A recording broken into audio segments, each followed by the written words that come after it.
मुंबईतल्या वाढत्या प्रदूषणावर सोमवारी महत्त्वाची बैठक होणार आहे। पर्यावरण मंत्री पंकजा मुंडेंनी ही महत्त्वाची बैठक बोलावली आहे। मुंबईतल्या प्रशासकीय यंत्रणांना बैठकीला उपस्थित राहण्याचे आदेश देण्यात आलेत।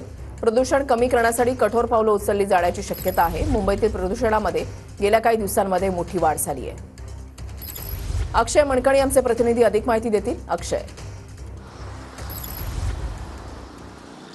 ऋषाली, मुंबईमध्ये गेल्या अनेक दिवसांपासून वायू प्रदूषणात जी आहे ती मोठ्या प्रमाणात वाढ होते। त्यामुळे या सगळ्या संदर्भातचा गांभीर्याने विचार जो आहे तो मुंबई महानगरपालिकेपासून राज्याच्या पर्यावरण मंत्री असलेल्या पंकजा मुंडे यांनी घेतलेला आहे। आणि सोमवारी पंकजा मुंडे यांनी सर्वच मुंबईमधल्या यंत्रणांची बैठक जी आहे ती बोलावलेली आहे। खरं तर मुंबईमधल्या या सगळ्या वाढत्या प्रदूषणामुळे मुंबईच्या नागरिकांच्या आरोग्यावरती परिणाम होताना पाहायला मिळतोय। सातत्याने वाढती बांधकामं, अनधिकृत बांधकामं आणि रस्ते खोदकाम या सगळ्या गोष्टींमुळे मुंबईमधल्या हवेच्या प्रदूषणामध्ये सातत्याने वाढ होते। धुलीकण जे आहेत ते हवेमध्ये मिसळल्यामुळे मुंबईकरांना श्वसनाचे त्रास जे आहेत ते दिवसेंदिवस वाढताना पाहायला मिळत आहेत। या सगळ्या संदर्भात आता पालिका यंत्रणा असेल, राज्याची पर्यावरण यंत्रणा जी असेल ती आता ऍक्शन मोडवरती आलेली आहे। स्वतः पर्यावरण मंत्री असलेल्या पंकजा मुंडे यांनी पदभार स्वीकारताच मुंबईच्या प्रदूषणावरती सोमवारी जी आहे ती